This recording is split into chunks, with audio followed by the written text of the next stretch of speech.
La necesidad de la obra del Espíritu.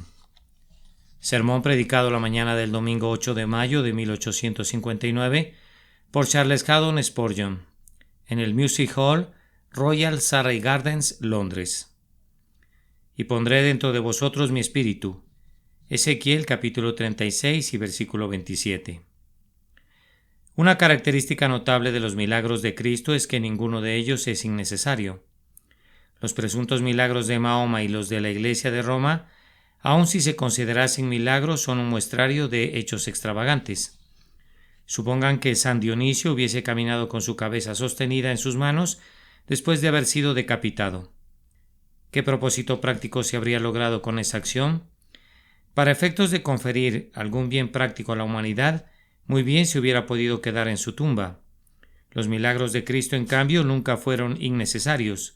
No constituyen unos caprichos del poder y, si bien es cierto que son manifestaciones de poderío, todos cumplían un propósito práctico. Lo mismo puede decirse respecto a las promesas de Dios. No tenemos ni una sola promesa en la Escritura que pudiera ser considerada como un mero capricho de la gracia. Así como cada milagro fue necesario, absolutamente necesario, igualmente necesaria ha sido cada promesa contenida en la palabra de Dios. Por eso yo puedo extraer un argumento del texto que tenemos ante nosotros, y yo pienso que puedo hacerlo de manera muy concluyente, en el sentido de que si Dios prometió en el pacto realizado con los miembros de su pueblo poner su espíritu dentro de ellos, esa promesa tuvo que ser absolutamente necesaria. También tiene que ser absolutamente necesario para nuestra salvación que cada uno de nosotros reciba el Espíritu de Dios. Este será el tema del sermón de esta mañana. Yo espero que resulte muy interesante para quienes anhelan con ansia conocer el camino de la salvación. En el proceso de demostrar esto, antes que nada quisiera comentar que esta proposición es muy evidente cuando recordamos lo que el hombre es por naturaleza. Algunos dicen que el hombre puede alcanzar la salvación por sí solo. Dicen que si oye la palabra, está en su poder recibirla, creerla y hacer que se opere en él un cambio salvador. A esto replicamos que ustedes desconocen lo que el hombre es por naturaleza, pues de otra manera nunca aventurarían una aseveración semejante. La Santa Escritura nos informa que el hombre está muerto en delitos y pecados por naturaleza. No dice que está enfermo, que está desfalleciendo, que se ha encallecido y endurecido y que su conciencia está cauterizada, sino que afirma que está categóricamente muerto. Cualquiera que sea el significado de la palabra muerte con relación al cuerpo, tiene ese mismo significado con respecto al alma del hombre desde la perspectiva de su relación con las cosas espirituales. Cuando el cuerpo está muerto, carece de todo poder y es incapaz de hacer algo por sí mismo. Entonces, cuando el alma del hombre está muerta en un sentido espiritual, si la figura tiene alguna validez, tiene que ser plena y completamente impotente e incapaz de hacer algo por sí misma o para sí misma. Cuando vean que los muertos se levanten por sí solos de sus tumbas, cuando vean que se quiten el sudario que los cubre y que abran las tapas de sus propios féretros y caminen por nuestras calles vivos y animados, todo ello como resultado de su propio poder, entonces tal vez puedan creer que las almas que están muertas en el pecado pueden volverse a Dios. Pueden recrear su propia naturaleza y por sí solas pueden hacerse herederas del cielo aunque antes fueran hijas de ira. Pero observen que solo pueden hacerlo hasta entonces. El trasfondo del Evangelio es que el hombre está muerto en el pecado y que la vida divina es un don de Dios, y tendrías que ir en contra de todo este trasfondo antes de poder suponer que el hombre puede conocer y amar a Cristo prescindiendo de la obra del Espíritu Santo. El Espíritu encuentra a los hombres tan desprovistos de vida espiritual como lo estaban los huesos secos de Ezequiel. Él une los huesos y arma el esqueleto y luego viene de los cuatro vientos y sopla sobre los muertos, y ellos viven y se ponen de pie. Conforman un ejército grande en extremo y adoran a Dios. Pero aparte de eso, aparte de la influencia vivificadora del Espíritu de Dios, las almas de los hombres yacen en el valle de los huesos secos y están muertas y muertas por toda la eternidad. Pero la Escritura no solo nos dice que el hombre está muerto en el pecado, nos dice algo peor que eso, es a saber que él es plena y categóricamente reacio a todo lo que sea bueno y recto. Los designios de la carne son enemistad contra Dios, porque no se sujetan a la ley de Dios ni tampoco pueden. Romanos 8:7. Revisen toda la Escritura y continuamente encontrarán que la voluntad del hombre es descrita como contrapuesta a las cosas de Dios. ¿Qué dijo Cristo en aquel texto tan citado por los arminianos para refutar la propia doctrina que claramente enuncia? ¿Qué les dijo Cristo a quienes imaginaban que los hombres se acercarían sin necesidad de que se ejerciera la influencia divina? Les dijo primero: ninguno puede venir a mí si el Padre que me envió no lo trajere. Pero después dijo algo todavía más contundente: no queréis venir a mí para que tengáis vida. Nadie quiere venir. Ahí radica el mal mortal. No solo afirma que el hombre es impotente para hacer lo bueno, sino que es lo suficientemente fuerte para hacer lo malo y que su voluntad está irremisiblemente contrapuesta a todo lo bueno. Anda, arminiano, dile a tus oyentes que vendrán si así lo quieren, pero has de saber que tu Redentor te mira a la cara y te dice que estás diciendo una mentira. Los hombres no quieren venir, nunca vendrán por sí solos. No puedes inducirlos a venir, tampoco puedes forzarlos a venir con todos tus truenos, ni puedes seducirlos a venir con todas tus invitaciones. Ellos no quieren venir a Cristo para que tengan vida. Si el Espíritu no los atrae, no quieren venir, ni pueden venir.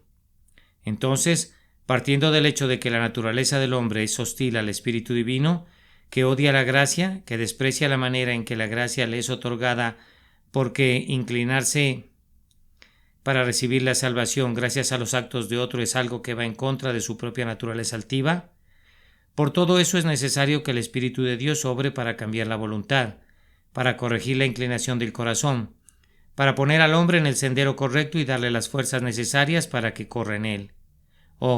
Si analizas al hombre y lo entiendes, no puedes evitar reconocer la necesidad de la obra del Espíritu Santo. Un gran escritor ha comentado muy acertadamente que nunca conoció a ningún hombre que sostuviera algún gran error teológico, que no sostuviera conjuntamente alguna doctrina que minimizara la depravación del hombre. El arminiano acepta que es cierto que el hombre se encuentra en una condición caída, pero sostiene que todavía le queda algún poder a su voluntad y que esa voluntad es libre, que el hombre puede levantarse por sí solo. Minimiza el carácter desesperado de la caída del hombre. Por otro lado, el antinomiano dice que el hombre no puede hacer nada, que no es responsable en absoluto y que no está obligado a hacer nada, ya que no es su deber creer ni tampoco es su deber arrepentirse. También reduce la pecaminosidad del hombre y no tiene una visión correcta de la caída. Pero una vez que se adopta el punto de vista correcto, es a saber que el hombre está completamente caído, que es impotente, que es culpable, que está manchado y que está perdido y condenado, entonces se tendrá una sana doctrina en todos los puntos del grandioso Evangelio de Jesucristo. Tan pronto crees que el hombre es lo que la Escritura afirma que es, tan pronto crees que su corazón es depravado, que sus afectos son pervertidos, que su entendimiento está ensombrecido y que su voluntad es perversa, entonces tú tienes que sostener que si un desgraciado así descrito puede ser salvado, tiene que ser por la obra del Espíritu de Dios y del Espíritu de Dios únicamente. Tengo otra prueba a la mano. La salvación tiene que ser una obra del Espíritu en nosotros, porque los medios usados en la salvación son de por sí inadecuados para el cumplimiento de la obra. ¿Y cuáles son los medios de la salvación? Bien, ante todo y de manera primordial figura la predicación de la palabra de Dios. Un mayor número de hombres es llevado a Cristo por la predicación que por cualquier otro medio, pues es el primero y el primordial instrumento de Dios. Es la espada del Espíritu viva y eficaz que penetra hasta partir las coyunturas y los tuétanos. Agradó a Dios salvar a los creyentes por la locura de la predicación. Pero, ¿qué hay en la predicación que salve a las almas? Podría dar la impresión de ser el instrumento de la salvación de las almas. Yo podría señalarles diversas iglesias y capillas a las que ustedes pudieran entrar y decir: aquí hay un ministro en verdad instruido, un hombre que enseña e ilumina el intelecto. Ustedes se sientan y dicen: bien, si Dios tiene la intención de realizar una gran obra, Él va a usar un hombre instruido como este. Pero, ¿conocen ustedes algunos hombres instruidos que hayan llegado a ser instrumentos para llevar a las almas a Cristo en alguna gran medida? Hagan un recorrido por sus iglesias si quieren y mírenlas, y luego respondan esa pregunta. ¿Conocen algunos grandes hombres, varones grandes en conocimiento y en sabiduría, que se hayan convertido en padres espirituales en nuestro Israel? No es un hecho que salta a la vista que nuestros predicadores de moda, que nuestros elocuentes predicadores, que nuestros instruidos predicadores son justamente los varones más inútiles de la creación para ganar almas para Cristo. ¿Y dónde es que nacen las almas para Dios? Pues bien, nacen en la casa contra la cual la mofa y la burla y el escarnio del mundo apuntan sus baterías. Los pecadores son convertidos por medio del varón cuya elocuencia es tosca y burda, del varón que no tiene nada que lo haga interesante ante sus semejantes, que tiene que caer diariamente de rodillas y confesar su propia insensatez, y que cuando el mundo habla muy mal de él, siente que merece todo esto, puesto que él es solo un vaso de barro en el que Dios se agrada en poner su tesoro celestial. Me atrevería a decir que en cada etapa de la historia del mundo, el ministerio más despreciado ha sido el más útil, y yo podría mostrarles en este día a unos pobres predicadores metodistas primitivos que a duras penas pueden hablar un correcto inglés, que han sido padres de más almas y que han llevado a Cristo a más personas que cualquier obispo en funciones. Vamos, al Señor le ha complacido siempre revestir de poder al débil y al insensato, pero no cubre de poder a quienes, si obrase algún bien, podrían atribuir la excelencia del poder a su aprendizaje, a su elocuencia o a su posición. Así como era el deber del apóstol Pablo, así también es el deber de cada ministro gloriarse en sus debilidades. El mundo dice, bah, tu oratoria es inaceptable, es áspera, ruda y excéntrica. Sí, lo es, pero nos complace puesto que Dios la bendice. Entonces es mucho mejor que contenga debilidades, pues así se verá claramente que no es del hombre ni por el hombre, sino que es la obra de Dios y únicamente de Dios. Érase una vez, nos cuentan, un hombre sumamente curioso que deseaba ver la espada con la que un héroe notable había peleado algunas memorables batallas. Echando una mirada a la hoja, le dijo: «Bien, yo no veo gran cosa en esta espada». «No», dijo el héroe, «pero nos ha examinado el brazo que la blande». Y así también, cuando los hombres asisten para oír a algún ministro exitoso, son propensos a decir: «Yo no veo nada en él». No, pero no han examinado el brazo eterno que recoge la cosecha con esta espada del Espíritu. Si hubiesen visto la quijada del asno en la mano de Sansón, habrían dicho: «¿Cómo? ¿Montones sobre montones con esto?».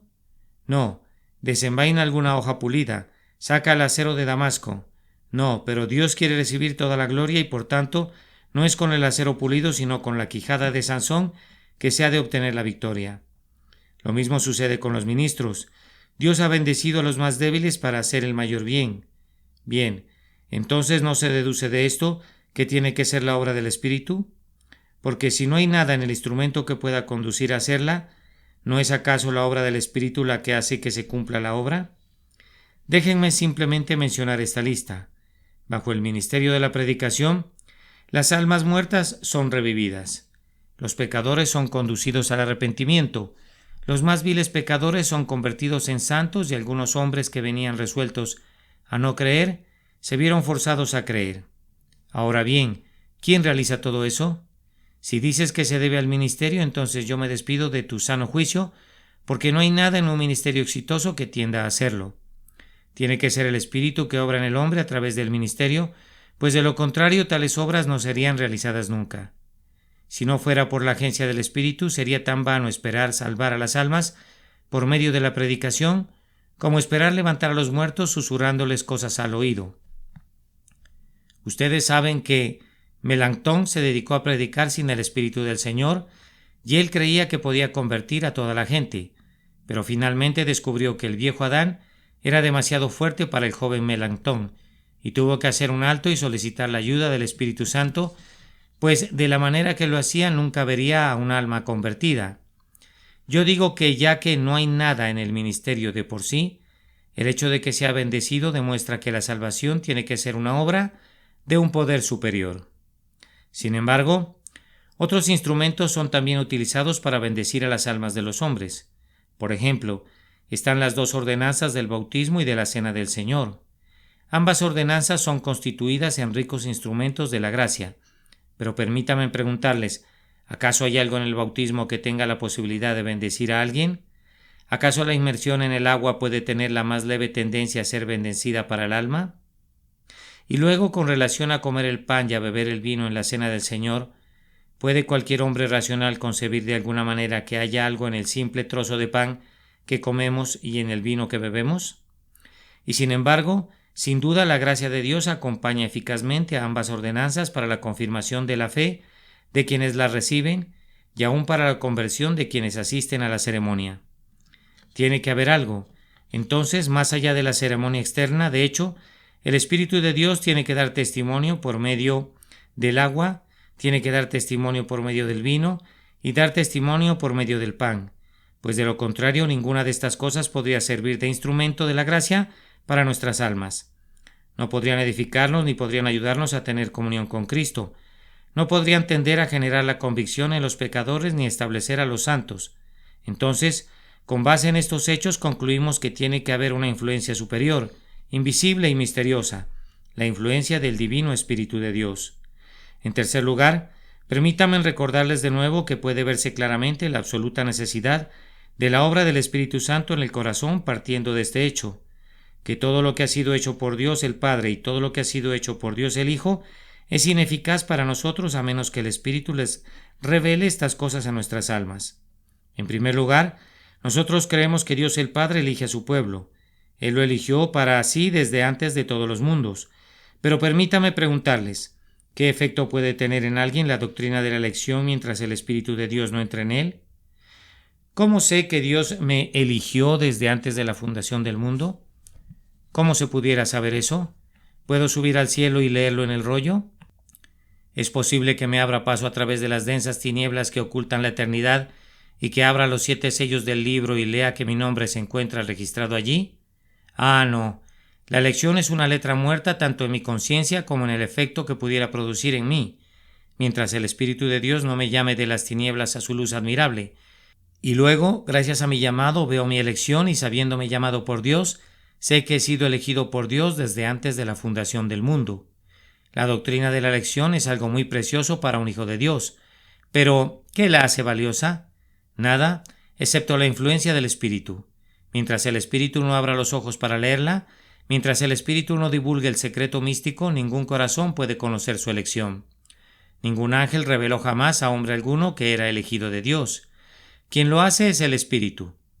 Él, mediante sus operaciones divinas, da un infalible testimonio a nuestros espíritus que somos nacidos de Dios y entonces somos capacitados para leer nuestro título de propiedad sin gravamen en las mansiones en los cielos.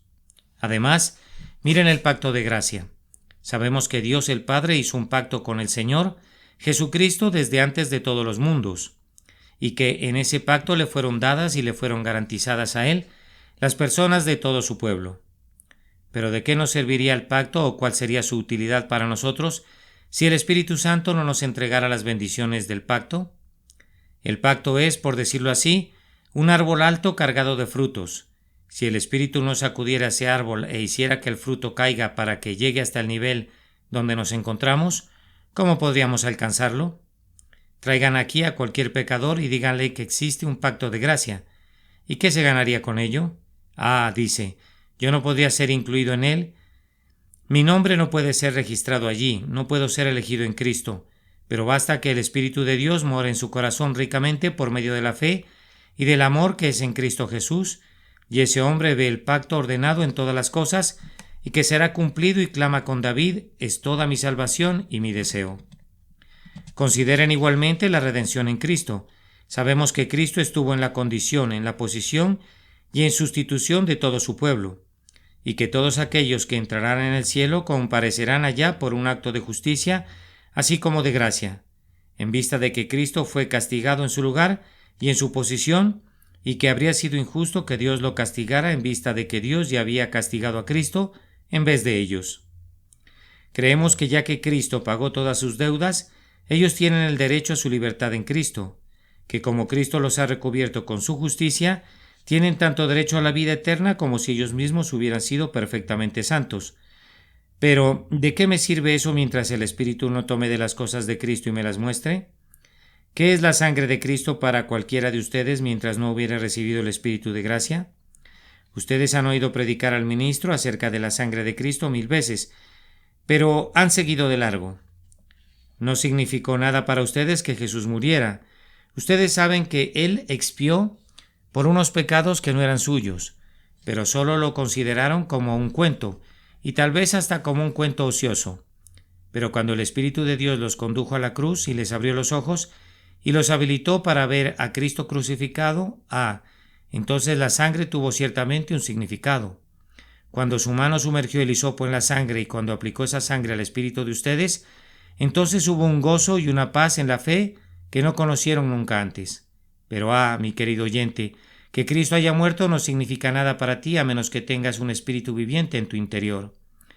Cristo no te proporciona ningún beneficio salvador personal y duradero a menos que el Espíritu de Dios te hubiere bautizado en la fuente repleta con su sangre y te hubiere limpiado en ella de la cabeza a los pies. Dentro de las múltiples bendiciones del pacto solo menciono unas cuantas, simplemente para mostrarles que ninguna de ellas es de alguna utilidad a menos que el Espíritu Santo nos las proporcione. Las bendiciones cuelgan de un clavo, del clavo Cristo Jesús, pero nosotros somos de baja estatura y no podemos alcanzarlas. El Espíritu de Dios las pone abajo y nos la entrega, y helas allí son nuestras. Es como el maná en los cielos que está lejos del alcance de los mortales, pero el Espíritu de Dios abre las ventanas del cielo, hace descender el pan, lo coloca en nuestros labios y nos capacita para comerlo. La sangre y la justicia de Cristo son como un vino almacenado en una tinaja que está fuera de nuestro alcance. El Espíritu Santo sumerge nuestro vaso en este precioso vino y entonces bebemos. Pero sin el Espíritu habremos de morir y de perecer de todas maneras, aunque el Padre elija y el Hijo redima, pues sería como si el Padre no nos hubiera elegido nunca y como si el Hijo no nos hubiera comprado nunca con su sangre. El Espíritu es absolutamente necesario. Sin él ni las obras del Padre ni las del Hijo son de alguna utilidad para nosotros. Esto nos conduce a otro punto. La experiencia del verdadero cristiano es una realidad, pero nunca puede ser conocida ni sentida sin el Espíritu de Dios. Pues, ¿qué es la experiencia del cristiano? Permítame darles solo un breve resumen de algunas de sus escenas. Una persona vino a este salón esta mañana. Se trata de uno de los hombres de mayor reputación en Londres. Nunca se ha entregado a ningún tipo de vicio externo. No ha sido nunca deshonesto. Es conocido más bien como un comerciante recto y leal. Ahora, para su sorpresa, se le informa que es un pecador perdido y condenado, y tan perdido en verdad como el ladrón que murió en la cruz por sus crímenes. ¿Ustedes opinan que ese hombre lo creería? Con todo, supongan que lo creyera simplemente porque lo leyó en la Biblia. ¿Piensan que ese hombre será llevado a sentirlo? Yo sé que ustedes dicen imposible. Algunos de ustedes incluso ahora tal vez se estén diciendo, bien, yo nunca lo creería.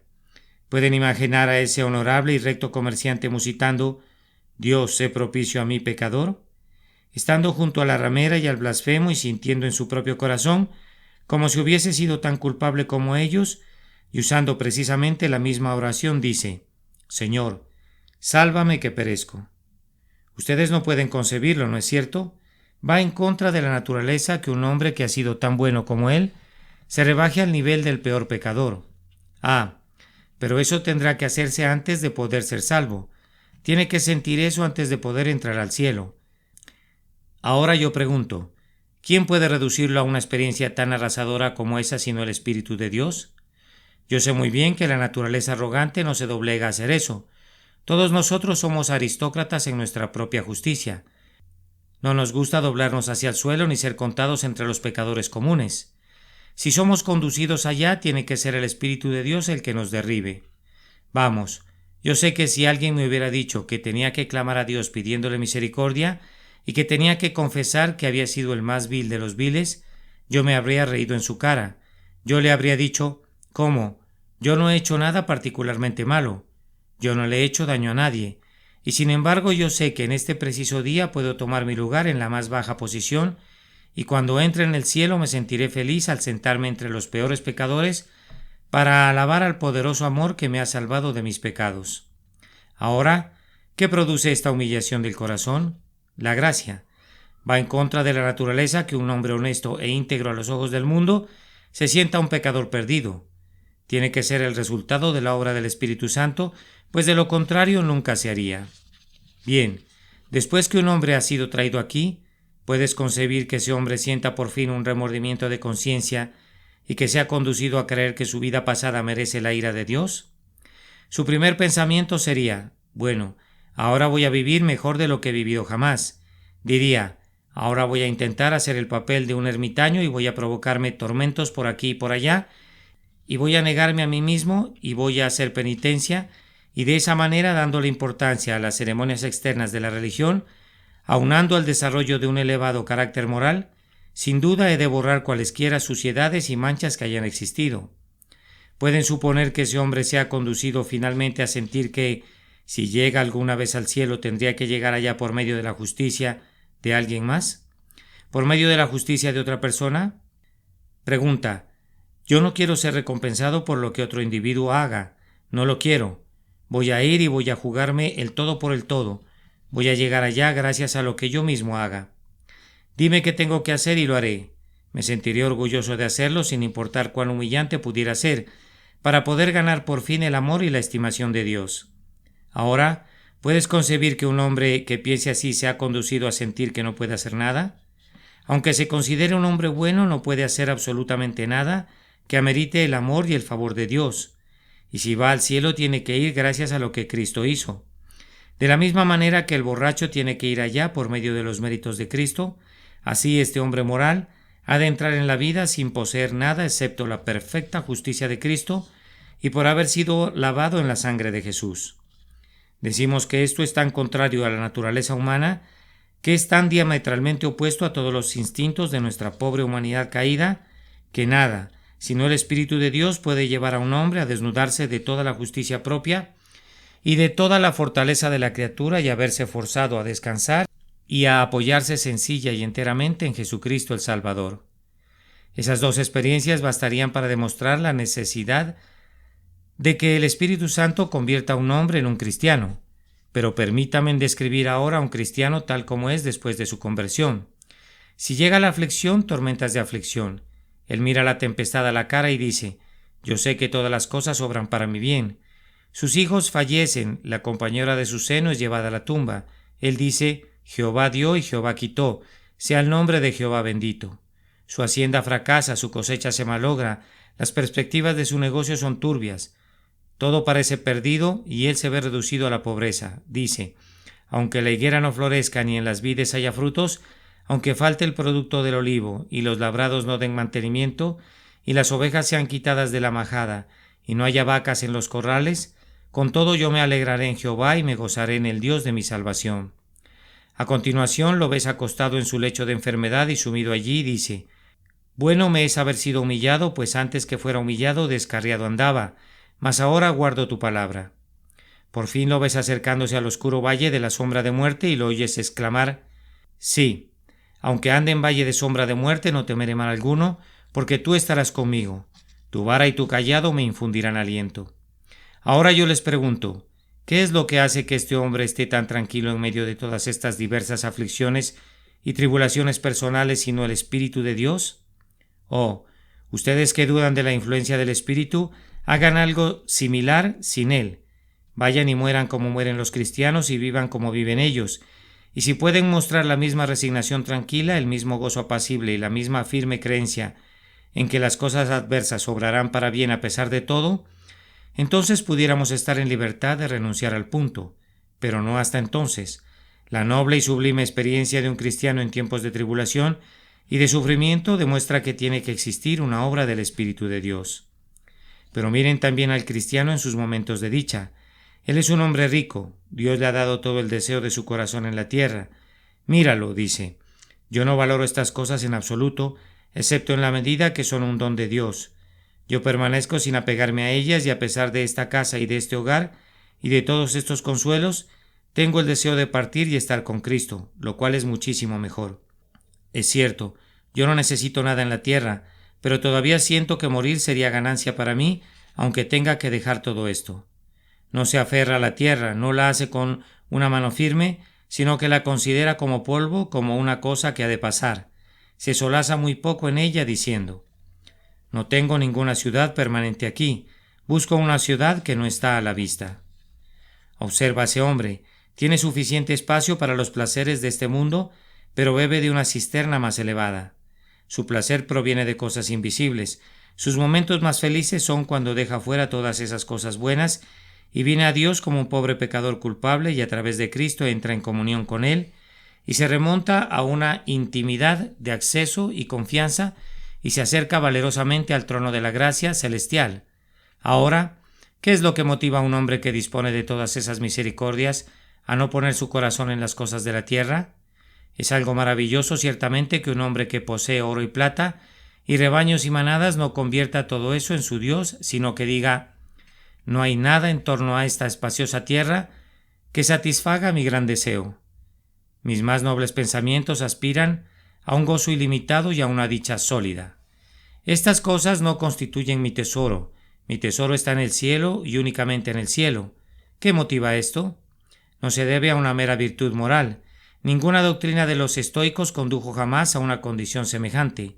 No, lo que conduce a un hombre a vivir en el cielo teniendo una tentación para vivir en la tierra, tiene que ser la obra del Espíritu y únicamente la obra del Espíritu. No me sorprende que un hombre pobre anhele el cielo, pues no tiene nada que mirar en la tierra. No me sorprende que la alondra vuele a lo alto cuando hay una espina en el nido, pues no hay ningún descanso para ella abajo. Cuando ustedes son golpeados y carcomidos por la tribulación, no ha de sorprender que digan: Jerusalén, mi hogar feliz, nombre por siempre amado para mí. ¿Cuándo tendrán un fin mis trabajos? En gozo y paz y en ti. Pero el mayor portento es que aunque recubras el nido de la manera más suave posible, aunque le proporciones todas las misericordias de esta vida, no puedes impedir que diga: a Jesús, la corona de mi esperanza, mi alma se apresura a partir. Oh querubines, llévenme a lo alto y transpórtenme a su trono. Y ahora, por último, los actos aceptables de la vida del cristiano no pueden realizarse sin el Espíritu, y de esto se comprueba otra vez la necesidad del Espíritu de Dios. El primer acto de la vida del cristiano es el arrepentimiento. ¿Han intentado alguna vez arrepentirse? Si lo han hecho, si lo intentaron sin el Espíritu de Dios, saben entonces que exhortar a un hombre a que se arrepienta sin la ayuda del Espíritu es exhortarlo a realizar algo imposible. Sería más fácil que una piedra llorara y que un desierto floreciera que un pecador se arrepienta por su propia voluntad. Si Dios le ofreciera el cielo a alguien, simplemente sobre la base del arrepentimiento del pecado, el cielo sería tan imposible de alcanzar como es imposible alcanzarlo mediante las buenas obras, pues arrepentirse es tan imposible para el hombre como imposible es guardar la ley de Dios, pues el arrepentimiento está en la propia raíz de la obediencia perfecta a la ley de Dios. Me parece a mí que en el arrepentimiento está la ley completa, solidificada y condensada, y si un hombre pudiese arrepentirse por su propia voluntad, entonces no habría necesidad de un Salvador, ya que puede ir de igual manera al cielo, escalando de inmediato las empinadas laderas del Sinaí. El acto siguiente en la vida es la fe. Tal vez ustedes piensen que la fe es algo muy fácil, pero si son llevados alguna vez a sentir la carga del pecado, descubrirán que no es una labor tan fácil.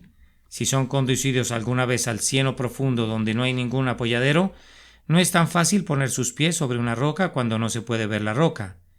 Yo encuentro que la fe es la cosa más fácil del mundo cuando no hay necesidad de creer en nada. Pero cuando tengo la oportunidad de ejercitar mi fe, entonces descubro que no tengo tanta fuerza para aplicarla. Hablando con un campesino un día, él usaba esta figura. En medio del invierno pienso algunas veces que podría deshiervar muy bien el campo y al inicio de la primavera pienso: oh, cómo quisiera cosechar. Me siento listo para hacerlo, pero cuando llega el tiempo de deshiervar y cuando llega el tiempo de cosechar descubro que me faltan las fuerzas. Entonces, cuando no tienes aflicciones, ¿acaso no podrías cegarlas de inmediato? Cuando no tienen que realizar ninguna tarea, ¿acaso no podrían hacerla fácilmente? Pero cuando el trabajo y los problemas se presentan, entonces descubren cuán difícil es enfrentarlos. Muchos cristianos son como el ciervo, que hablaba consigo mismo y se decía: ¿por qué habría yo de huir de los perros? Poseo un par de notables cuernos y tengo también excelentes y veloces patas. Yo podría causarles algún daño a esos galgos. ¿Por qué mejor no me detengo para mostrarles lo que puedo hacer con mi cornamenta? Puedo mantener alejados a los perros que sean. Pero tan pronto ladraron los perros, el ciervo salió huyendo. Lo mismo sucede con nosotros. Tan pronto como acecha el pecado, decimos nosotros: lo vamos a destrozar y lo vamos a destruir. Tan pronto como sobrevenga alguna aflicción, la superaremos. Pero cuando llegan el pecado y la aflicción, entonces descubrimos nuestra debilidad. Entonces tenemos que clamar pidiendo la ayuda del Espíritu y por medio de Él podemos hacer todas las cosas y sin Él no podemos hacer absolutamente nada. En todos los actos de la vida cristiana, ya sea el acto de consagrarse a Cristo, o ya sea el acto de la oración cotidiana, sea el acto de la sumisión constante o sea el de predicar el Evangelio, sea el de ministrar para las necesidades de los pobres o el de consolar a los desconsolados, en todas esas cosas el cristiano descubre su debilidad y su impotencia, a menos que esté revestido con el Espíritu de Dios. Vamos, yo he ido a veces a visitar a los enfermos pensando cuánto me gustaría consolarlos, pero terminaba sin poder decir ni una sola palabra que valiera la pena de oírse o de decirse, y mi alma agonizaba procurando ser un instrumento de consuelo para el pobre hermano enfermo y desconsolado, pero yo no podía hacer nada y salía del aposento y casi deseaba no haber visitado nunca a una persona enferma en mi vida. Así aprendí mi propia locura. Lo mismo sucede con mucha frecuencia con la predicación. Preparas un sermón, lo estudias y vienes para predicarlo, pero generas el mayor revoltijo que se pudiera generar. Entonces dices, ojalá no hubiera predicado nunca. Pero todo esto es para mostrarnos que ni consolando ni predicando se podría hacer lo correcto, a menos que el Espíritu obre en nosotros así el querer como el hacer, por su buena voluntad. Además, todo lo que hacemos sin el Espíritu es inaceptable para Dios, y todo lo que hacemos bajo su influencia, por mucho que lo despreciemos, no es despreciable para Dios, pues Él nunca desprecia su propia obra, y el Espíritu no puede mirar lo que hacen nosotros de ninguna otra manera que con complacencia y deleite. Si el Espíritu me ayuda a gemir, entonces Dios tiene que aceptar al que gime. Si tú pudieras elevar la mejor oración en el mundo, sin el Espíritu, Dios no querría tener que ver nada con ella, porque aunque la oración sea entrecortada y sea coja y tullida, si el Espíritu la elaboró, Dios la mirará e igual que lo hizo respecto a las obras de la creación, dirá, es buena en gran manera y la aceptará. Y ahora permítame concluir haciendo esta pregunta. Querido oyente, ¿tienes entonces contigo al Espíritu de Dios? Yo me atrevería a decir que la mayoría de ustedes tienen alguna religión. Bien, ¿de qué tipo es? ¿Es un artículo casero? Lo que eres te lo debes a ti. Entonces, si es así, eres un hombre perdido hasta este momento. Querido oyente, si no has ido más lejos de lo que has caminado por ti mismo, todavía no vas en camino al cielo, antes bien te has encaminado en la ruta equivocada. Pero si has recibido algo que ni la carne ni la sangre pudieran revelarte, si has sido conducido a hacer todo aquello que una vez odiaste y llamar todo aquello que una vez despreciaste, y a despreciar aquello en lo que una vez se posaron tu corazón y tu orgullo, entonces, alma, si esa es la obra del Espíritu, regocíjate, pues donde Él ha comenzado la buena obra la concluirá. Y tú puedes saber si es la obra del Espíritu por esto.